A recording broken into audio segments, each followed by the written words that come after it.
Okay. So hi guys. So here is Eric Eckland, who did his postdoc from Columbia, and we have discussed it, number of times now in CSG, and he will now probably tell us. He will now tell us his story about where did he started his journey in academia and how did he end up at NYU. And I'm sure it will be very interesting for all of us, and we have a lot to learn from him. So Eric, you. Yes. Well, thank you very much. I did my PhD in immunology at UCSF, and from there came to Columbia, where I did my postdoc. I did high-throughput drug screening for anti-malarials, and at that point, I spent almost 6 years as a postdoc, and actually applied for academic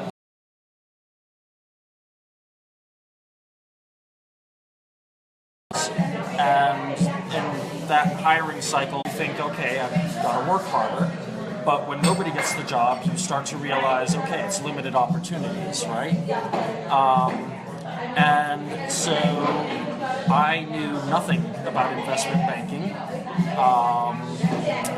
but it was, my path there was purely fortuitous in that I happened to be coaching a soccer team, and the parent of one of the girls on the soccer team said, hey, I'm starting an investment bank, and we're going to be focused on the biotech sector. Would you like to join?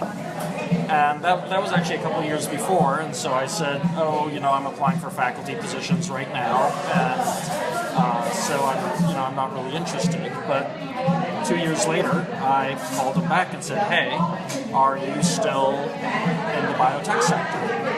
That was 2 years later. Yeah, that was about 2 years later. Okay. And so, I think that really speaks to how important the networking and being open to different possibilities is, because you can make lots of plans for your life, but right, as they say, Right. I just want to interject here. So one of the other things which I really liked about this networking was this was not a pre-planned networking. This was a networking outside the professional life. So how much important it is even to have some other activities apart from academic activities, right?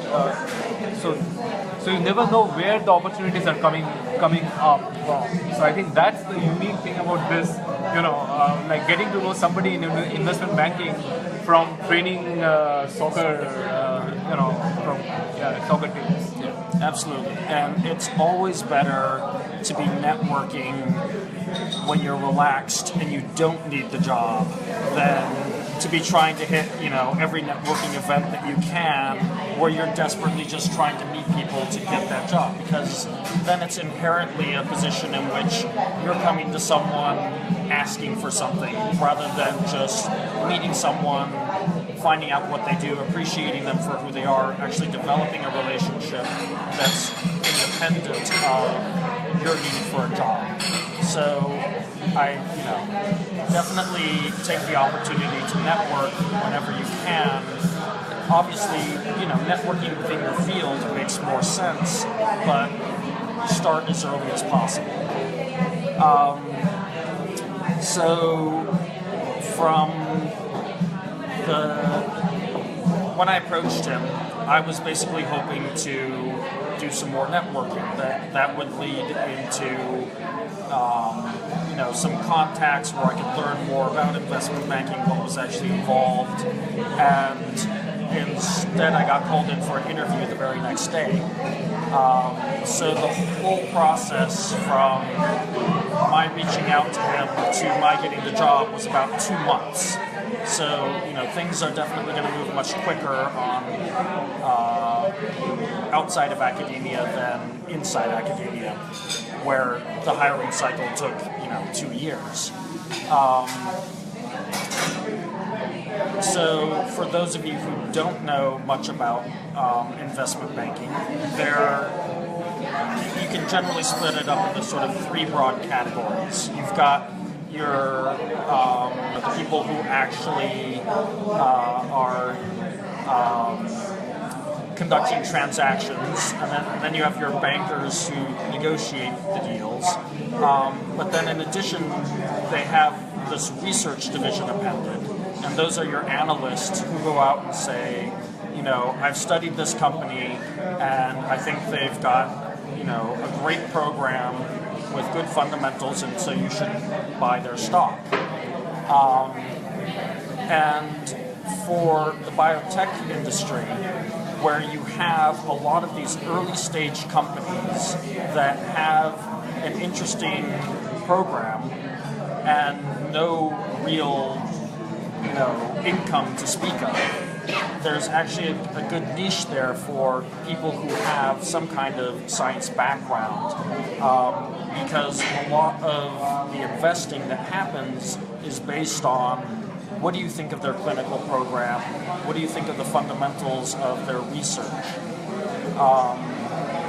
And so that really creates an opportunity to get into the research side that wouldn't otherwise be available to you. So once you actually are working, say you start off as an associate analyst in the bank, your daily schedule is very much driven by the stock market, right? So at 7 in the morning, you're coming in and you're evaluating all of the press releases that all the different companies are putting out to see what's going to be out there before the stock market actually opens.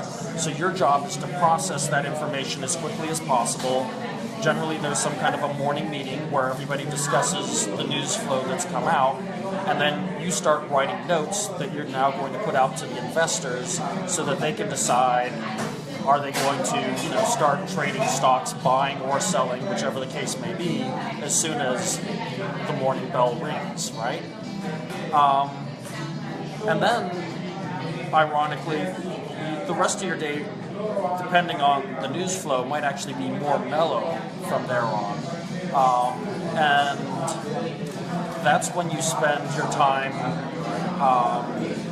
actually conducting research on the companies and writing up initiations. So an initiation is basically an in-depth analysis on a company. It might be, depending on the particular company and on the particular industry that you're in, that might be a 30 to 100-page document where you actually really dive into the company.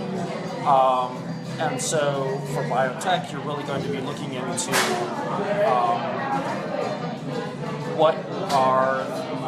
is the basic science sound? What's the competitive landscape? You know, how many other companies are in that space? What's the regulatory landscape? You know, what you want to know, not only is there a market for this, but how long is it going to take you to actually get there?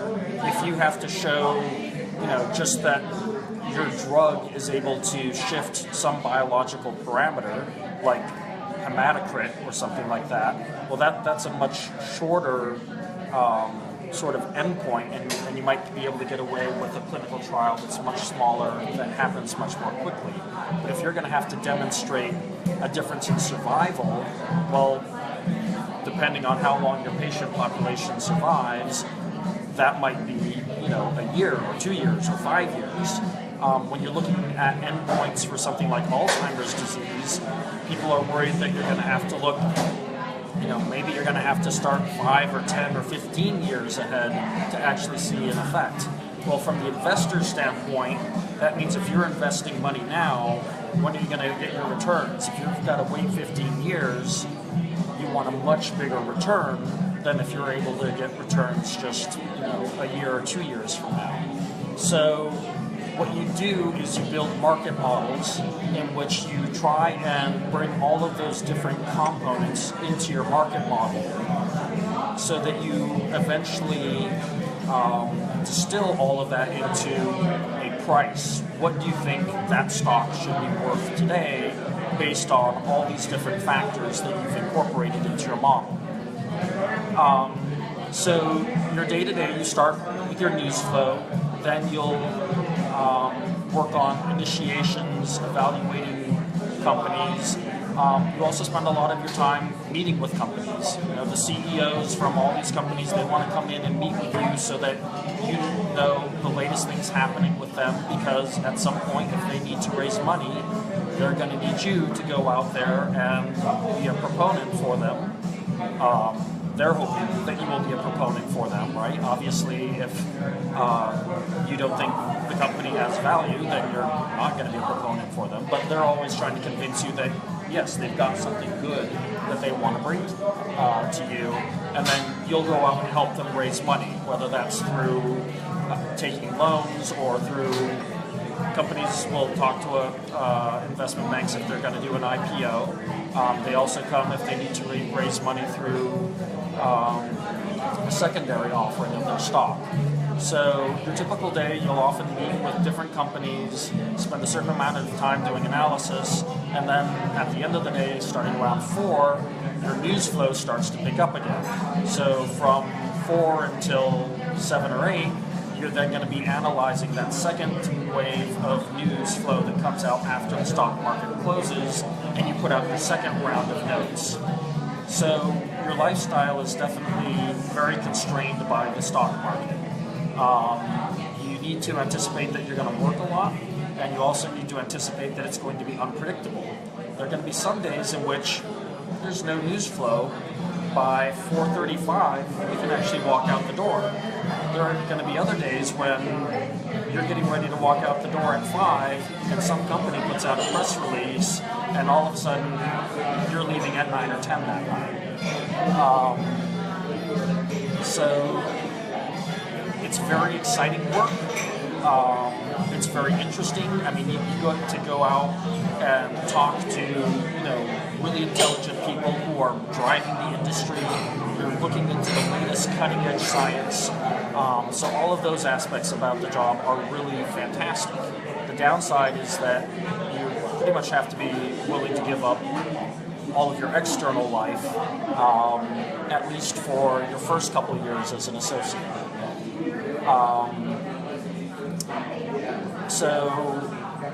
Those are sort of the basic trade-offs. Right. So Eric, where exactly the postdoc skills, where exactly the postdoc skills will be used in this kind of jobs? And coming to your market modeling, how difficult it is for, day-to-day postdocs to learn and pick it up. Is it something which postdocs should need to learn it before they apply the jobs, or can they learn it on the go? Sorry, and also because it's kind of related. So you learned let's say the statistical modeling and everything during your job, or you had some idea about it before, or how difficult or easy it was for you to do this transition. Right. So I would not recommend that you take the path that I took in terms of preparing yourself, because as I said, things moved rather quickly, and I didn't prepare myself ahead of time, and that, I leapt out the opportunity when it came. For somebody who actually wants to get in and does it with a little more diligence, I would say you definitely want to know as much about the field as possible before you make that leap. So, ways to prepare yourself. So, there are a couple things that need to happen fairly quickly once you actually start evaluating stocks. So the first is you're going to have to pass your Series 7 and your Series 63 exams, which are the basic SEC exams that allow you to interact with customers in the who are trading stocks, basically. There's also, in order for you to actually give financial advice, you're going to have to pass a second set of exams, which for an analyst are the 86, 87. That can take a little more time, because generally your analyst isn't going to try and put you on the phone right away with an investor. But fairly quickly you need to pass the 7 and the 63. In my case, I was given 1 month So I put my pipette down on a Friday. I started studying on the Saturday. I started working on Monday. And I studied every morning. I studied on the subway. I studied when I left work. I studied on the subway home. Every weekend I studied all day long in order to be able to pass the 7. In the end, I think once you actually sign up, there's sort of a window, and I think it was about 6 weeks before I was actually able to take the exam. That was not a comfortable position to be in. So ideally, you would start actually learning about and studying for the 7 and the 63, ideally before you even apply for jobs.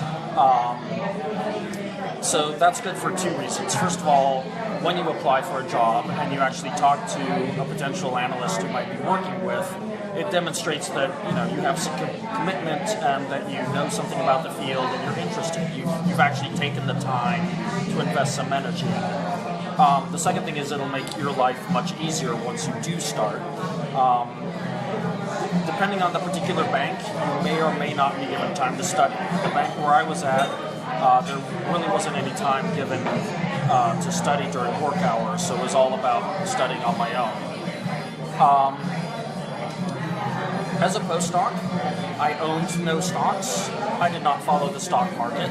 I had no idea, what an option was or a put or anything like that. So, if you're actually interested in going in, becoming an analyst, then what I would suggest is, if you can, buy some stocks, because if you're actually invested in them, then you're going to want to follow them. And if you can't afford, for some reason, like you're a postdoc, to buy some stocks, then my recommendation is pick some stocks, make yourself a portfolio. It's not reality-based, but then you can track the performance of your portfolio over time. And when you build that portfolio, you're going to decide, set yourself a budget. That can be $1,000, that can be $100,000. If it's imaginary money, then you can say, okay, I've got $100,000. How am I going to invest it? Which stocks am I going to pick and why? So then when you go into your interview, you've actually given some thought to, okay, what do I think makes for good value in a biotech company? And it allows you to be much more intelligent in your interview in terms of saying, well, I picked this stock because I thought these were the important factors, and then I tracked it over the course of a year, and I decided to sell it when X happened, right? So you should set yourself some kind of a goal. Maybe your catalyst is going to be a clinical trial. So you pick a particular company that has a clinical trial coming up, and you think that they're going to get good data based on that clinical trial, and that's why you decide to invest. Okay? Then you set a price target. If you're buying it at $10 a share now, and their clinical data comes out positive, and they go up to $20 a share, okay, well, do you still think they're a good value at $20 a share? Maybe you do, and then you just hold on to that stock. Maybe it goes to $30 a share, and you thought it was a good value at $20. Well, then maybe you want to sell that. Those are all exactly the kinds of decisions that investors have to make, and the more you think about that for your own purposes, the more prepared you're going to be for the job of being an analyst. What else would I have done before starting? So studying as much as possible, learning about how stocks work, and then the third thing is to, as a postdoc, you are the world's expert in some molecule that nobody's ever heard of, right? But as an analyst, you need to know a little bit about everything. You need to know about the entire industry.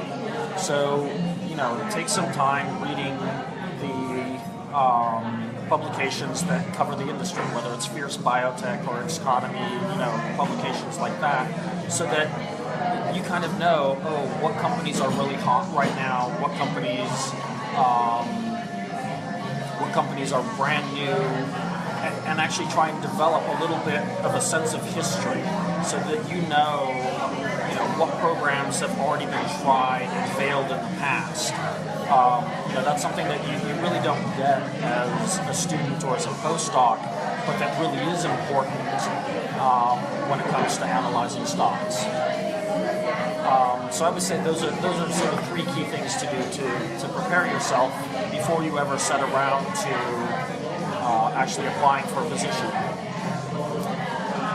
Once you actually decide to apply for positions, then positions for associates come up throughout the year, but definitely I would say probably the peak time is sort of between January and May, because after bonuses come out, that's when analysts will jump around from one bank to another, and so if they jump to a new bank, they're going to need a new associate. So it's not that that's the only time of year. It can be very regular. Also, if the stock market crashes, you're probably not going to get a job in this industry for a year or two, right? That's just sort of the reality. But right now, things have actually been going fairly well. I mean, biotech did not have a great year last year, but there was actually still quite a bit of hiring at the beginning of this year. And jobs, you just have to watch out throughout the year. There are, you may have heard of the Dropout Club. Stuff does get advertised on there. You can find a certain amount just on LinkedIn.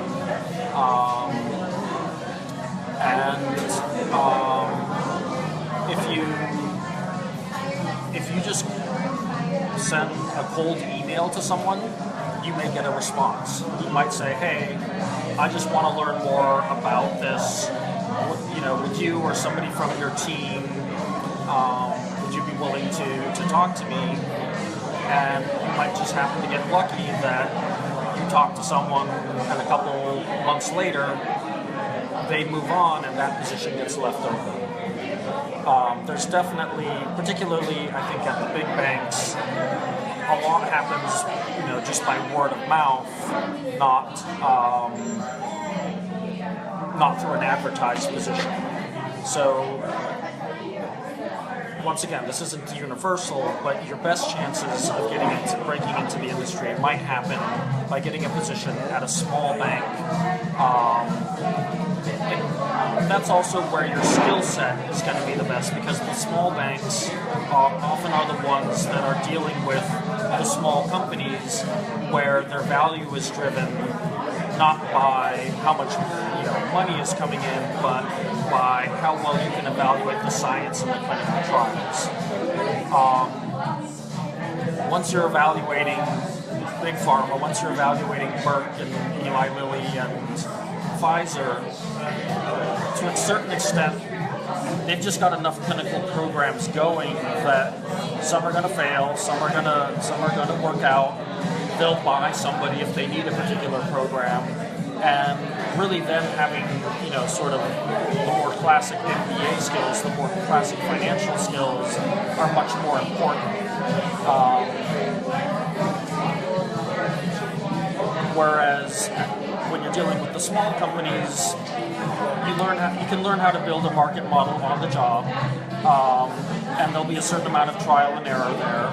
And there's so much uncertainty that if your market model's a little off, well, most likely nobody's really going to call you on it, because whether that clinical trial turns out positive or negative is going to end up being a much bigger factor. Whereas, when you're talking about big pharma, well, then the actual mechanics of how the model works, and, if you get your interest rates off, that really messes things up, and they care.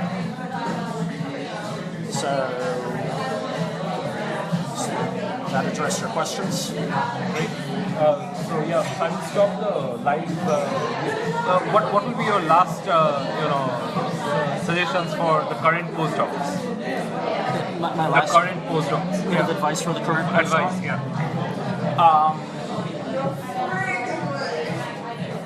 So, well, as I already mentioned, I would, start your networking now.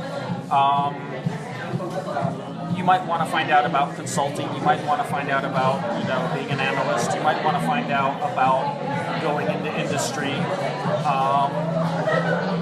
And the more you learn about them before you're actually applying for jobs, the better sense you're going to have whether you might actually even be happy once you get there.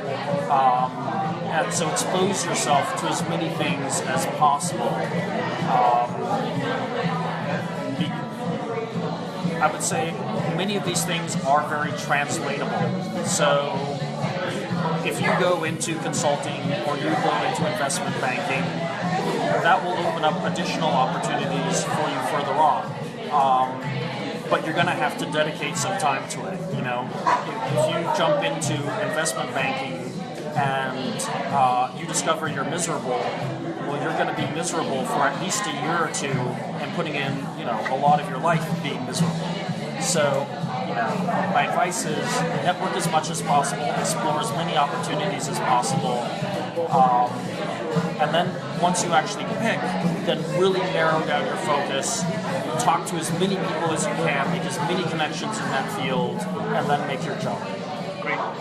Thanks so much, Eric. So I'll just switch off